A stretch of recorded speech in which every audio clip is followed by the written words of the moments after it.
জুবিনৰ সমাধিত সেৱা জনালে মুখ্যমন্ত্ৰীয়ে। জুবিন অতীততো আছিল, বৰ্তমানো আছে, ভৱিষ্যতো থাকিব। আমাৰ কাৰণে জুবিন অতীততো আছিল, বৰ্তমানো আছে, ভৱিষ্যতেও আমাৰ কাৰণে তেনেকৈ থাকিব, যেনেকৈ আমি জুবিনক পাইছিলোঁ। যেনেকৈ জুবিনক পাইছিলোঁ তেনেকৈ থাকিব জুবিন। নিৰ্বাচনৰ পূৰ্বে মুখ্যমন্ত্ৰীয়ে প্ৰতিশ্ৰুতি দিছিল নিৰ্বাচনৰ পিছত জুবিন ক্ষেত্ৰত উপস্থিত হ'ব, আৰু সেই কথা, সেই দায়িত্ব পালন কৰিয়েই জুবিন ক্ষেত্ৰত উপস্থিত হয় মুখ্যমন্ত্ৰী। পৰিদৰ্শন কৰিলে নিৰ্মাণ কাৰ্যৰ কাম কাজ। প্ৰায় ৩ কোটি টকা ব্যয়েৰে বাউণ্ডেৰী নিৰ্মাণৰ কাম আৰম্ভ হৈছে। লোক নিৰ্মাণ বিভাগৰ বিষয়াসকলৰ সৈতে স্থানীয় বিধায়কক লগত লৈ জুবিন ক্ষেত্ৰ পৰ্যবেক্ষণ কৰি সমাধি ক্ষেত্ৰ নিৰ্মাণৰ নিৰ্দেশ দিয়ে মুখ্যমন্ত্ৰীয়ে। আমাৰ লোক নিৰ্মাণ বিভাগে ইতিমধ্যে জুবিন ক্ষেত্ৰৰ নিৰ্মাণৰ প্ৰাৰম্ভিক কাম হাতত লৈছে।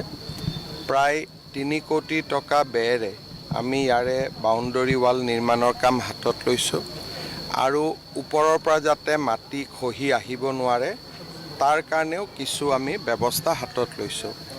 আজি মই এই গোটেই ক্ষেত্ৰখন আমাৰ লোক নিৰ্মাণ বিভাগৰ বিষয়াসকলৰ সৈতে আমাৰ স্থানীয় বিধায়ক তপন দাস আৰু পীযুষ হাজৰিকা ডাঙৰীয়াৰ সৈতে পৰ্যবেক্ষণ কৰিলোঁ, আৰু আমি সমাধিৰ যিটো বাউণ্ডেৰী ৱালৰ পিছত সমাধি ক্ষেত্ৰ নিৰ্মাণৰ যিটো পদক্ষেপ তালৈকেও আগবাঢ়ি যাবৰ কাৰণে মই তেখেতসকলক প্ৰয়োজনীয় নিৰ্দেশ দিছোঁ।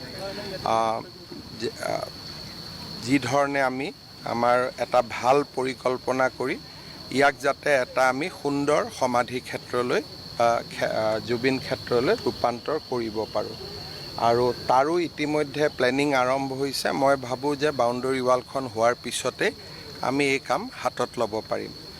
মই পুনৰবাৰ জুবিন গাৰ্গৰ স্মৃতি বা তেখেতৰ প্ৰতি মই বিনম্ৰ শ্ৰদ্ধা জনাইছোঁ, আৰু অসম চৰকাৰে এই সমাধি ক্ষেত্ৰখন নিৰ্মাণৰ বাবে আমাৰ যি সংকল্প সেই সংকল্প অব্যাহত থাকিব, আৰু আমি ইয়াক সুন্দৰ কৰি নিৰ্মাণ কৰিম। জুবিনৰ ফটো লৈ পলিং বুথত ৰাজনীতি কৰাসকল এতিয়া ক'ত? নিৰ্বাচনৰ পূৰ্বে জুবিনক লৈ ৰাজনীতি কৰা সকলক লৈ কি ক'লে মুখ্যমন্ত্ৰীয়ে?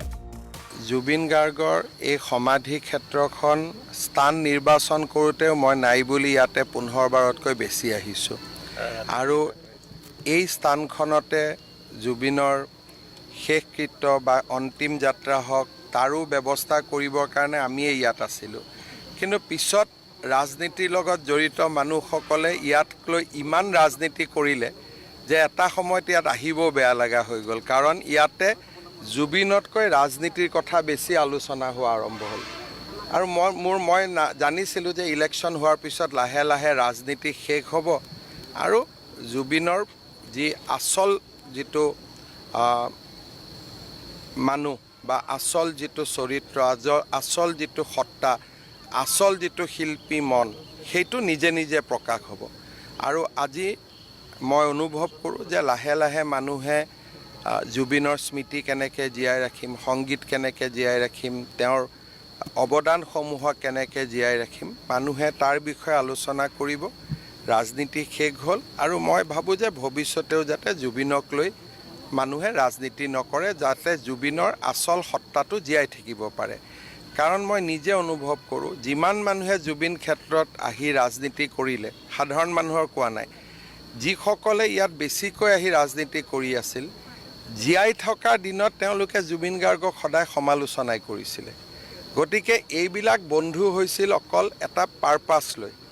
কিন্তু আমাৰ কাৰণে জুবিন অতীততো আছিল, বৰ্তমানো আছে, ভৱিষ্যতেও আমাৰ কাৰণে তেনেকৈ থাকিব, যেনেকৈ আমি জুবিনক পাইছিলোঁ। Bureau report, time 8।